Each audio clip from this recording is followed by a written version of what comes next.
안녕하세요. 푸른 하늘 위로 예쁜 낙엽들이 휘날리는 계절, 가을입니다. 그동안 편안들 하셨지요? 여러분은 40년 넘게 꾸준히 사망률 1위를 차지하고 있는 질병은 무엇이라고 생각하시나요? 예, 암입니다.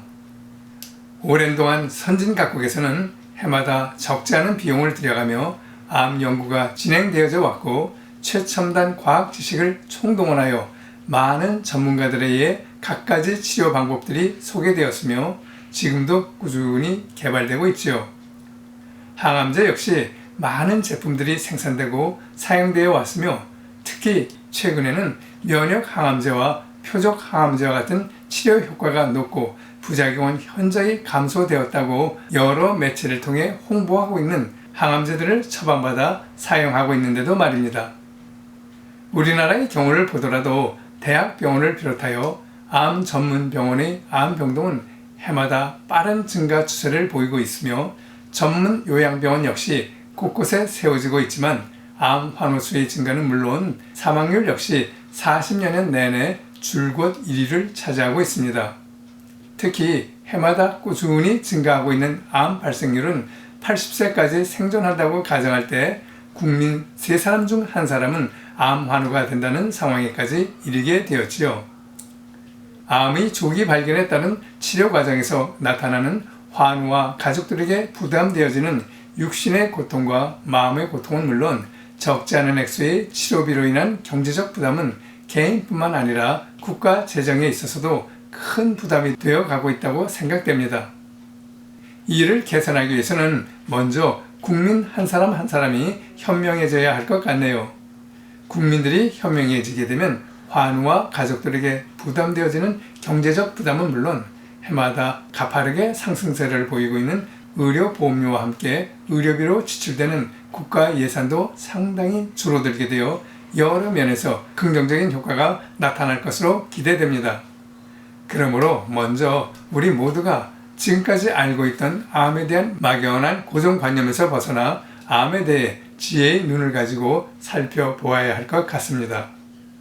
대부분의 사람들은 암이라고 진단을 받게 되면 암은 치료가 힘들다는 것과 죽음이라는 선입견을 갖게 되면서 환우 자신과 가족들은 치료에 앞서 두려움에 사로잡히는 경향이 있지요. 그 때문에 갖가지 치료를 받기는 하지만 많은 경우 치료의 보람도 없이 고통과 절망 가운데서 세상을 떠나게 되는 것을 봅니다. 어제까지만 해도 별탈 없이 직장생활, 사회생활, 가정생활을 충실히 해오고 있었는데 건강검진 결과 당신 몸 안에서 암 덩어리가 발견되었다고 하면 그 즉시 사색이 되어 절망과 함께 죽음이라는 두려움에 쌓이게 된다는 이야기지요. 왜 이러한 현상이 나타날까요? 그것은 우리가 암에 대해 무지해서, 다시 말해 암이란 무엇인지 왜 생겨나는지를 모르기 때문입니다. 미국을 비롯한 선진 각국에서 암 예방과 치료를 위해 연간 예산으로 이루 헤아릴 수 없을 정도의 막대한 액수가 지출되고 있지만 아직까지 암 치료는 말할 것도 없고 원인 규명조차도 정확히 밝히지 못하고 있는 것이 현실이고 보면 현재의 암에 대한 정의나 치료 개념 자체가 잘못되지 않았나 생각합니다. 현대의학적으로 암을 정의한다면 암세포가 어떤 이유로 해서 생체 내에 일단 발생하면 끝없이 증식하기 때문에 암세포가 잦은 소멸하거나 자연치료란 절대로 불가능하다는 것이 지금까지의 기본 개념이죠. 따라서 암치료에 있어서 최선의 방법이란 오직 조기에 발견해서 환부를 도려내고 방사선 조사나 화학요법제인 항암제에 의존할 수밖에 없다는 것 이외에 달리 어떻게 해볼 도리가 없다고 결론 짓고 있는 것이 지금의 상황입니다. 이에 대해 혈액생리학의 권위자인 일본의 모리시다 박사는 현대의학의 한계성을 지적하면서 암은 어떠한 경우이든 국소병이 아니라 혈액 오염에 따른 전신적 질환으로 그 발생 원인은 어디까지나 현대의 문명 공해와 반자연적인 생활 환경에서 연유하기 때문에 전신적인 정열에 힘쓰고 비정상적이고 병적인 조직세포를 정상적이고 건강한 세포로 다시 활성화시켜 생체 내 면역 기능과 자연 치료력을 높이기만 하면 자연히 치유가 가능하다고 주장하여 왔습니다.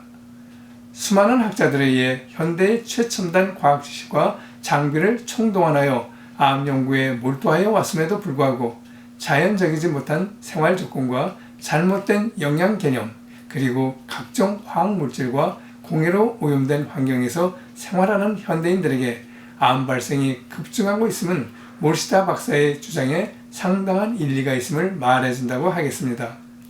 이외에 암에 관련해서 많은 학술 자료와 학자들마다 다양한 견해들이 있는데 우리는 각자 어떤 시각으로 암을 받아들이는 것이 좋을지, 그리고 어떻게 치료에 임하는 것이 좋을지 함께 생각해 보는 시간을 앞으로 몇 회에 걸쳐서 가져보려고 합니다.